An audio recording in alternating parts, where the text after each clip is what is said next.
Salad news channel देख रहे सभी दर्शकों का हार्दिक स्वागत करता हूं। मैं हूं शिवम महाजन, मेरे साथ कैमरा पर्सन राजीव मोनू जी। और आज हम आए हुए हैं पाठक नर्सिंग होम पे और मेरे साथ बैठे हैं जो हस्ती बैठी हुई है वो किसी परिचय की मोहताज नहीं। आप एक बहुत अच्छे डॉक्टर तो हैं ही, लेकिन साथ ही में एक बहुत अच्छी पर्सनैलिटी भी हैं। और इनके पास जो भी रोगी अपना दुख और दर्द लेकर आता है और उसके बाद वह हंसता हुआ जाता है। तो मेरे साथ बैठे हैं डॉक्टर पाठक जी। सर, आपका बहुत बहुत स्वागत है। Thank you very much. Sir, वैसे तो जो पर्सन होता है उसको उसकी एज से नहीं, उसके जो कहते हैं ना सोचने के क्राइटेरिया से मापना चाहिए। लेकिन फिर भी सर मैं आपसे पूछना चाहूँगा, आप पर्सनैलिटी वाइज भी इतने अच्छे लगते हो, आपकी सर एज क्या है sir? I am about 75 years old क्या?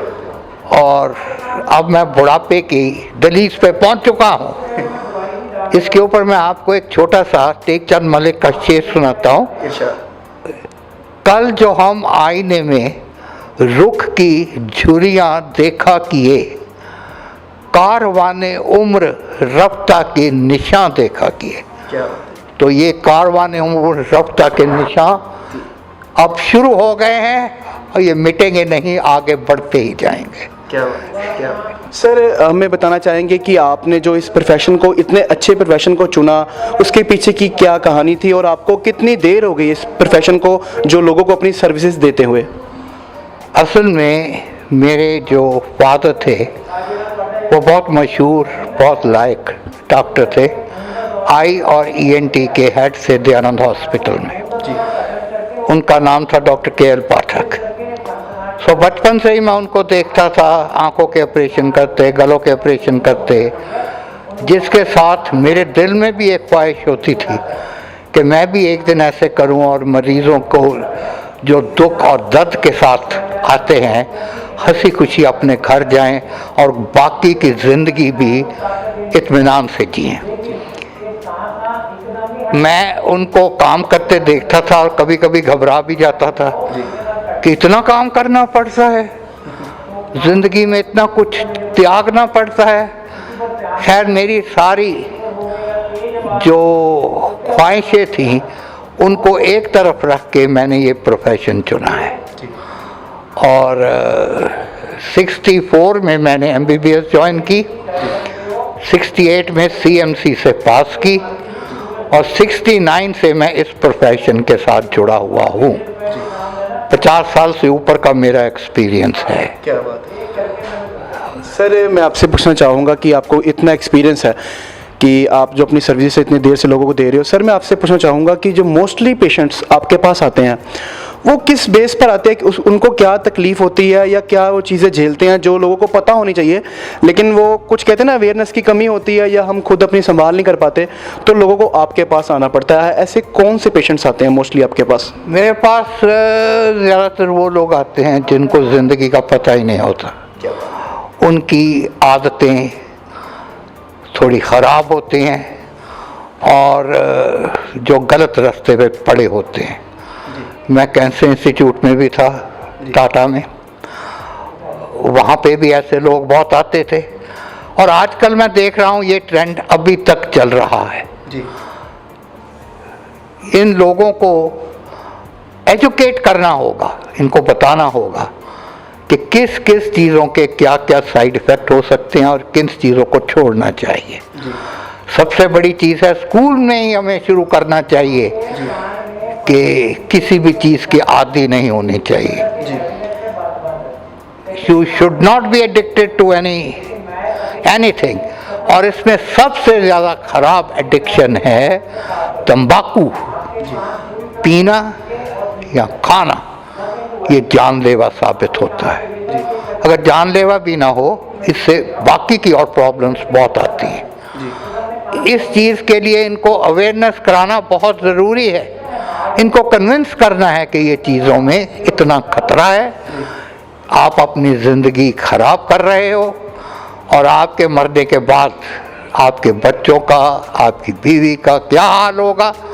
जब ये चीज़ें उनको बताई जाती हैं वो एकदम कांपने लग जाते हैं, बच्चों के नाम से, बीवी के नाम से, और कसम खाते हैं। उनमें से एटलीस्ट 60 से 70% लोग ये एडिक्शन छोड़ते हैं। मेरे वक़्त में जब मैं कॉलेज में था ये फैशन था सिगरेट पीना। हर तीसरी दुकान सिगरेट की दुकान होती थी। साइकिल के ऊपर कमेंट्री सुन रहा है, जा रहा है, साथ में मुंह में सिगरेट लगाई हुई है, किसी फंक्शन पे जा रहे हैं, सिगरेट चल रही है। एटलीस्ट इस चीज़ से तो हमें काफ़ी हद तक निजात मिली है। आजकल फंक्शनों में, सड़कों पे ये चीज़ें नहीं देखी जाती। बहुत की पान और सिगरेट की दुकानें अब किसी और चीज़ में कन्वर्ट हो गई हैं। तो सिगरेट से तो बहुत अच्छा है, मगर ये तंबाकू जो है ये सबसे ख़राब चीज़ है। जितना ओरल कैंसर, मुंह का कैंसर, फेफड़े का कैंसर, गले का कैंसर, हमारे साउंड बॉक्स का कैंसर, इनमें है, मैंने किसी और में नहीं देखा। और इसके रिजल्ट भी बहुत ख़राब होते हैं। आदमी की ज़िंदगी कुछ ही सालों में ख़त्म हो जाती है। तो इस चीज़ का अवेयरनेस कराना बहुत ज़रूरी है। अब क्या करें, हमारे कई इतने बड़े बड़े लीडर हैं, वही तंबाकू खाई जा रहे हैं, तो और लोग क्या बताएंगे।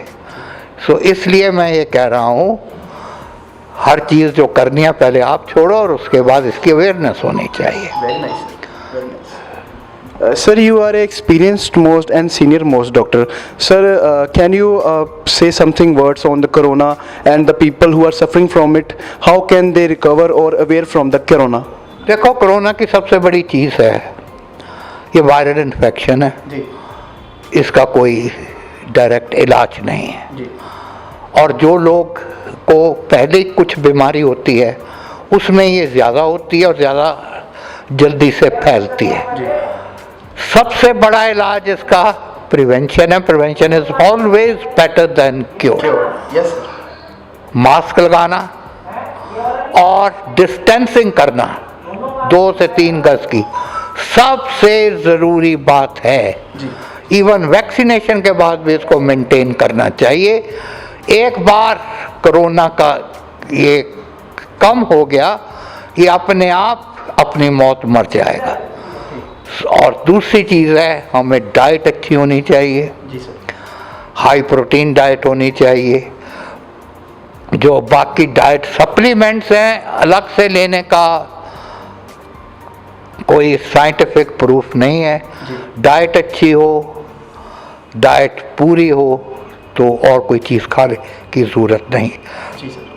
मगर मास्क लगाना और डिस्टेंसिंग, दूसरे आदमी से 2 से 3 गज की दूरी बनाना सबसे ज़रूरी बात है। Sir, actually we issue a discount card which give the person discount on the basis of the services like health facility, entertainment facility, clothing, shopping. So sir, मैं आपसे पूछना चाहूँगा कि अगर आपके पास हमारा कोई पर्सन सैलरी का डिस्काउंट कार्ड लेके आता है, काफ़ी डॉक्टर्स हमारे साथ linked, actually we are linked up with the 50+ more doctors. तो उनको जो हमने अपना डिस्काउंट कार्ड दिया, तो उसके बेस पे जो लोगों के पास डिस्काउंट कार्ड होता है, तो वो बहुत नीडी लोग होते हैं सर एक्चुअल में, वो जिनके पास इलाज करने के लिए या तो पैसे नहीं होते या फिर कोई अर्निंग सोर्स नहीं होता। तो सर उनको जो डिस्काउंट कार्ड इशू करते हैं उस पर 20% से लेकर 50% तक डिस्काउंट होता है। तो अगर हम आपका कोई सैलरी का डिस्काउंट इशू करते हैं, आपके पास कोई हमारा नाम लेकर आता है, तो क्या आप उसकी मदद करेंगे सर? ज़रूर करूँगा, मदद करना तो मेरा काम है। और मैंने अपने फादर को प्रॉमिस किया, मेरे फादर ने भी कभी किसी विधवा से पैसे नहीं लिए थे। नंबर 1, कभी किसी साधु, संत और महात्मा से पैसे नहीं लिए थे। Very nice.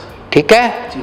और उन्होंने मुझे भी यही कहा था कि अगर मुझे याद रखना है तो इन लोगों को आपने फ्री ऑफ कॉस्ट देखना है।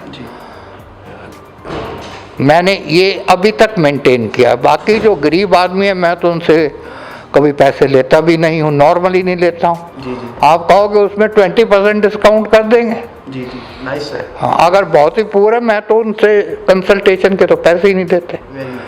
ऑपरेशन में आजकल अपने ही खर्चे बहुत होते हैं, तो वो ले लो, उसमें से नर्सिंग स्टाफ के पैसे ले लो, और क्या लेना है। जी, नाइस सर। इंसान ने खाली हाथ आना है और खाली हाथ ही जाना है। Nice thinking sir, nice thinking. तो ये थे डॉक्टर पाठक। जैसे कि अब सभी लोग जानते हैं कि धरती पे अगर भगवान है तो डॉक्टर्स के रूप में हम सभी लोग जानते हैं। कि जिस वक्त कोई पीड़ा में होता है, कोई दर्द में होता है, तो सबसे पहले डॉक्टर्स को याद रखता है। तो मैं ऐसे कहना चाहूँगा कि इनकी सोच अच्छी है और इनके कर्म भी अच्छे हैं कि जैसे उन्होंने बताया। तो हम जो इनकी प्रगति के लिए और इनकी लंबी आयु के लिए सैलड की ओर से मैं दुआ करता हूँ सर। सर मैं अंत में चाहूँगा आप हमारे सैलड के बेस्ट विशेस दें और ब्लेसिंग दें अपनी हमारे सैलड न्यूज़ चैनल को। जी सर। नहीं, मेरी all my best wishes for this news channel. You are doing a good service to humanity and you are helping the poor to get proper treatment, cheap treatment. This is very good and you keep it up. My good wishes are with you. Sir मैं अंत में चाहूँगा हमारे salad के MD जो हमारा सारा control करते हैं, आप उनके लिए अपनी कोई बेस्ट विशेस ब्लेसिंग देना चाहें। जी सर। उनके लिए best wishes, I shower choices blessings on your MD. Thank you. ठीक है, वो ऐसे ही काम करते रहें मगर गरीबों की ज़रूर मदद करें। अगर गरीबों की मदद करोगे तो आप भगवान की मदद करोगे। सर हमारा सैलड का जैसे आपको बता ही दिया कि हमारा चैनल भी है और हमारा न्यूज़पेपर भी निकलता है, तो आप उसको भी अपने बेस्ट विशेस और ब्लेसिंग दें। नहीं, आपकी definitely my best wishes are there with for your newspaper, for your channel, for your all your activities you are doing for the betterment of people. ये थे डॉक्टर पाठक हमारे साथ। सभी दर्शक जो हमारे साथ जुड़े हुए हैं, आप सभी का हमको देखने के लिए तहे दिल से धन्यवाद।